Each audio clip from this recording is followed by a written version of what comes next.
والصلاة والسلام على أشرف المرسلين والحمد لله رب العالمين. أما بعد ما أنتوا أي بشو تهاي لبي طبنك أبريل لبضكون إلا واتنك وحن هوذا سلام إيو همبليو يبوغادين أمرينيا إذن كحوق دلك الصوماليات تاس أو أي كسو وريقتي أن أساسك إذن كحوق دلك الصوماليات أن لحدا صنو أساسك إذن كحوق دلك الصوماليات dhammaan waxaan hambalyo u direeyaa saraakiisha saraakiil xigeenada alifleyda iyo dableyda iyo qoysaskooda meel kastoo ay joogaan gaar ahaan qaybta lixdanaad ee xoogga dalka Soomaaliyeed waxaan leeyahay sanadkan sanadkiisa ku gaara guul iyo farxad iyo gobonimo maadaama ciidanka xoogga dalka Soomaaliyeed ay u astaysan tahay maalinta 12 Abriil waxaan wanaagsan lahayd in maanta xafladda ciidanka xoogga dalka Soomaaliyeed gaar ahaan qaybta lixdanaad inta ay ka ballaarnaato taasoo sababtay in aan muxuu ahaa suurto gelin cudurka adduunka halakeeyay ee coronavirus-ka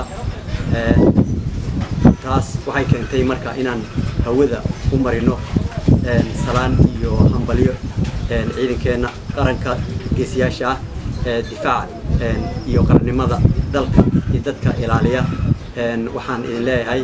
hambalyo ku gaara sanadkan sanadkiisa guul iyo sharaf iyo gobonimo waxaan ognahay ciidanka xoogga dalka Soomaaliyeed inuu yahay lafdhabarka ciidamada qalabka sida qaranka Soomaaliya iyagoo har iyo habeen u taagan inay dhiigooda u daadiyaan difaaca iyo sharafka iyo karaamada qaranka Soomaaliyeed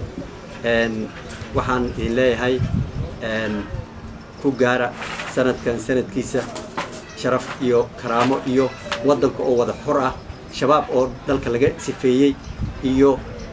cudurkan dilaagana ilaahay waxaan ka baryaynaa in ummadda Soomaaliyeed iyo guud ahaanba caalamka ilaahay ka samata bixiyo waayo waxaan arkaynaa in waxyaalo badan oo muhiim ah adduunka isla qabsan jiray in ay xadka galeen dhinac kasta marka waxaan ilaahay ka baryaynaa in caafimaad degdeg ah